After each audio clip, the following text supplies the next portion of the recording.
Hi, I'm Mordechai Becher. Welcome to the Gateway's Parsha vlog.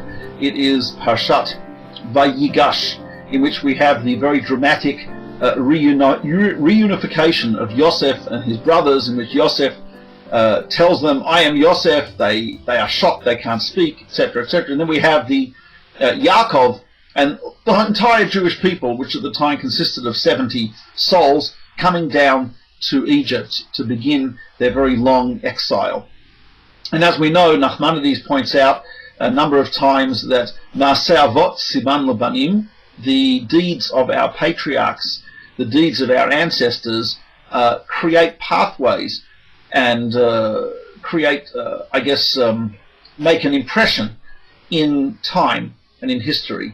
And we are destined to repeat these actions of our forefathers, and the actions of our forefathers, in a way, I don't say destined because we do have free will, but we are in various pathways, and within those pathways we have choices. But very often the entire history, the future of the Jewish people, is actually foreshadowed in the actions of the patriarchs and the matriarchs.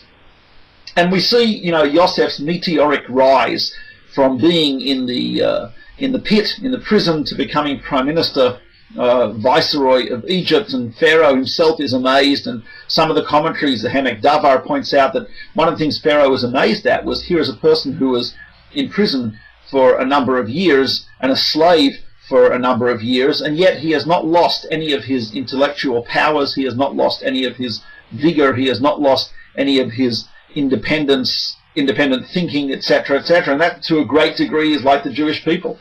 Thousands of years of exile, oppression in medieval Europe by Christians, pogroms, blood libels, desecration of the host, Chmielnicki pogroms, the Arab countries living as dhimmi, second-class citizens, having to pay tribute to the Muslim leader, and so on and so forth, has not dulled our senses, has not dulled our intelligence, and has not seemed to affect our ability to achieve greatness, like Yosef.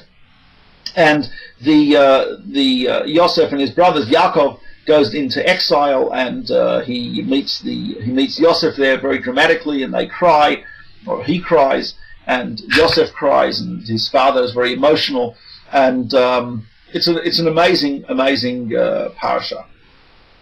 And one of the central ideas, which is pointed out by Rav Samson Raphael Hirsch, is that when the Jews went into this initial exile, the Torah takes great pains to enumerate the families and the family units, so-and-so and his children and wife and children, etc., etc., and it gives us the family units. And it says when the Jews came into Egypt, they came in their families, 70 souls. And when the Jews left Egypt, approximately 400 years later, we have very, very similar, 200 years later or so, we have a very, very similar enumeration of the family units. And Rabbi Samson Raphael Hirsch says this is really where the strength of the Jewish people lay, that survival in the midst of exile and horror and persecution was something, and not only horror, persecution, and exile, but also in the midst of pleasant exiles where there are temptations of assimilation, and there are foreign cultures, and there are things dangled in front of us which are very, very attractive, etc.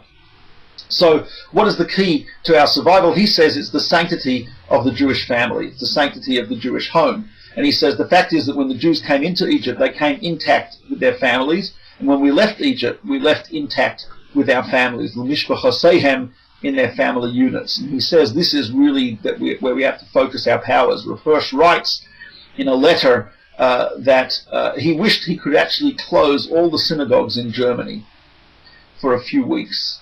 Why? To show people that really the essence of sanctity and the vitality of Judaism is not primarily found in the shul or in the synagogue, but actually is found in the Jewish home. Because every Jewish home ultimately should be, in a sense, holy and sanctified, as I mentioned last week. But really, and Rav Wolbe, in his beautiful book about education, which is called in Hebrew Zriya Ubinyan Bechinuch. I believe there's an English translation by Rabbi Zachariah Greenwald.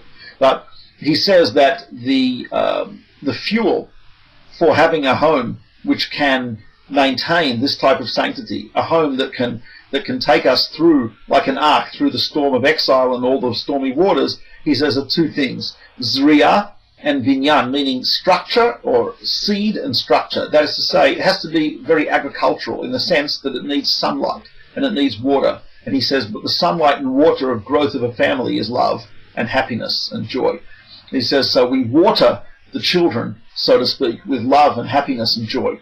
And he says also we have binyan, which means structure. We have rules, we have regulations, we have structure. But he says it's got to be flexible.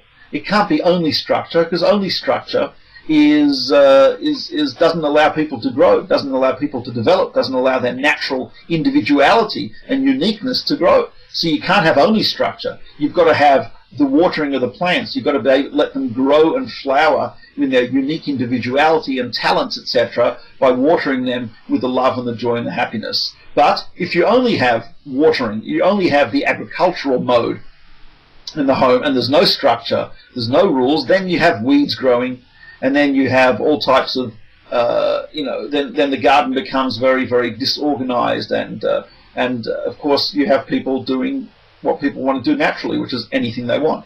So we have to have a combination of both the love, joy and happiness, the sunlight and the watering of the plants, and let those plants grow. But on the other hand, we also have to have them planted nicely. We have to occasionally adjust the plants. We have to have rules. We have to have fences. We have to have etc., etc. He says that is the key.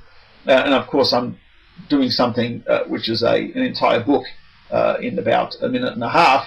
But he says the balance between, on the one hand, having a structure and rules, and on the other hand, love, joy, happiness, and flexibility is extremely important. There's a woman by the name of Barbara Coloroso who wrote a book called, I think, Kids Are Worth It. And she says something similar to Rabbi Volbe in different words. She says there's such a thing as brick wall families, and there's such a thing as jellyfish families. A brick wall family it's a brick wall, there's no structure, there's only structure, there's no flexibility, nothing.